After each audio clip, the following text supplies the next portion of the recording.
quand on parle avec les autres, eh bien parfois ça dégénère en tension, en conflit ou en conversation vraiment pas agréable, alors qu'au départ, il n'y avait rien de spécial.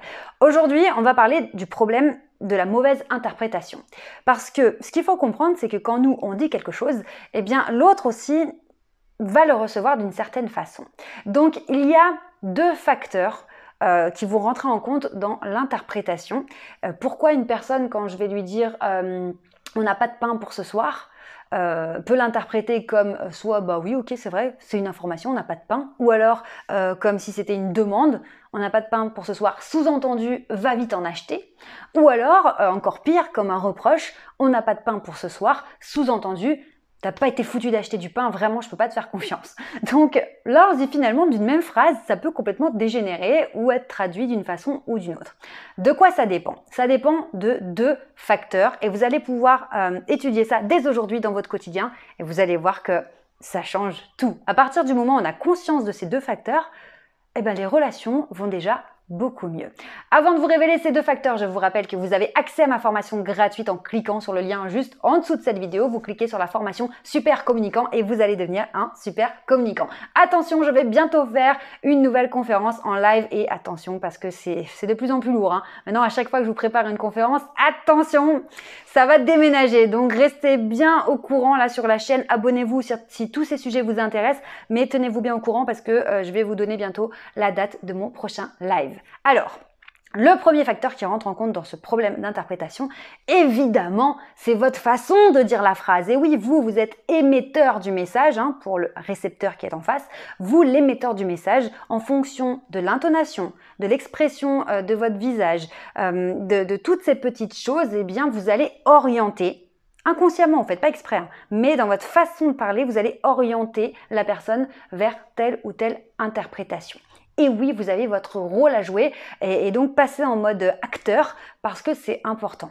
Parfois, on est pris dans nos pensées, etc. Et puis on a un truc à dire à la personne et on va lui balancer avec l'énergie de ce qu'on avait dans la tête, ce qui n'a rien à voir avec elle.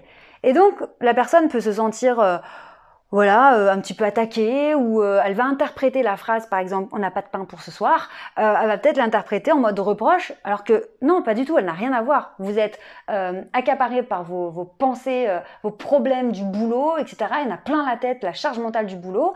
Vous voulez juste dire à votre chère et tante qu'on n'a pas de pain pour ce soir, mais votre état émotionnel stressé, énervé du boulot fait qu'on n'a pas de pain pour ce soir, ça sort d'une façon où l'interprétation va être celle du reproche.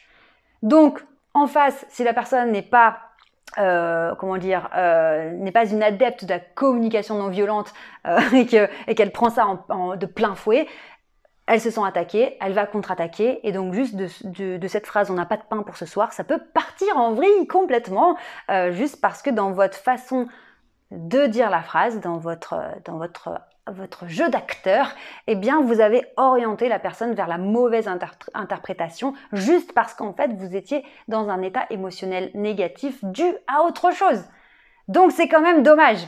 Donc la première chose à bien garder en tête, c'est que ma façon de m'exprimer, tout ce que je vais mettre autour des mots, donc ma gestuelle, mais aussi l'intonation, donc il y a le non-verbal, donc tout ce qui va être gestuelle, posture, regard, ce genre de choses, et le paraverbal, tout ce qu'il y a autour du mot, l'intonation de ma voix, est-ce que je parle fort, doucement, est-ce que je parle vite, lentement, ce genre de choses.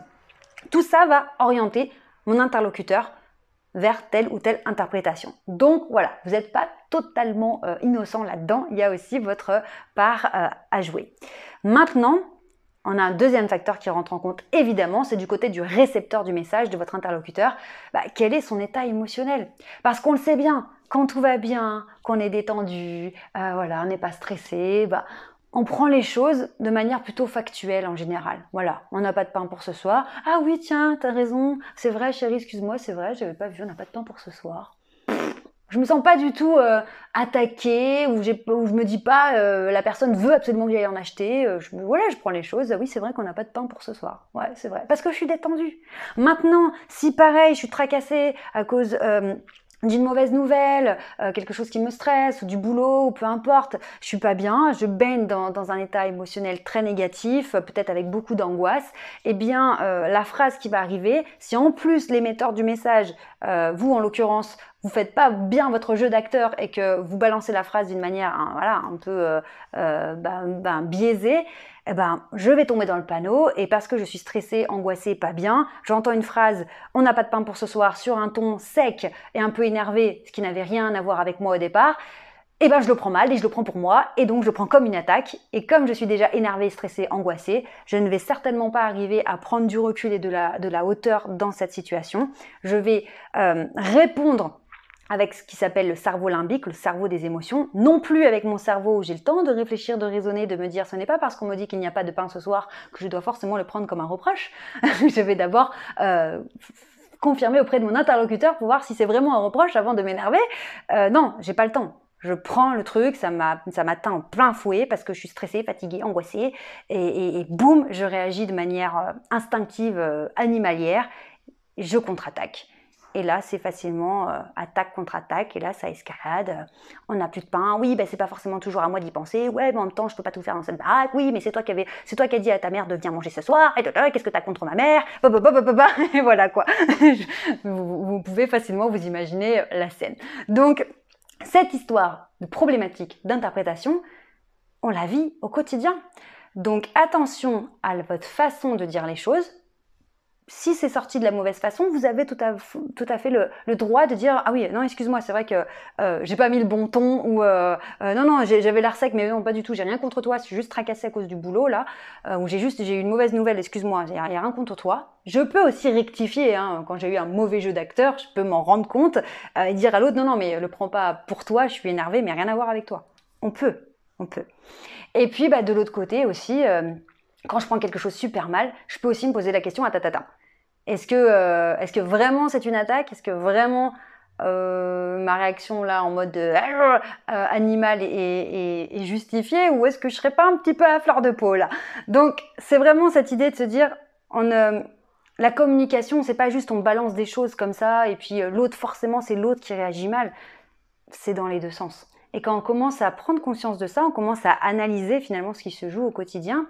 Waouh, c'est hyper puissant parce qu'on prend de la hauteur et on se rend compte que finalement, c'est pas si horrible que ça, la personne n'est pas si méchante ou si susceptible que ça, c'est que voilà, on est des êtres humains avec des émotions et on vit chacun toute la journée plein de choses qui vont nous amener différentes émotions et voilà, il faut arriver à trouver un équilibre. Donc voilà, j'espère vraiment que cette vidéo pourra vous aider à apaiser vos échanges, vos interactions au quotidien et puis à vous sentir mieux, à atteindre cette paix intérieure, cette prise de hauteur sur les choses pour être vraiment apaisé.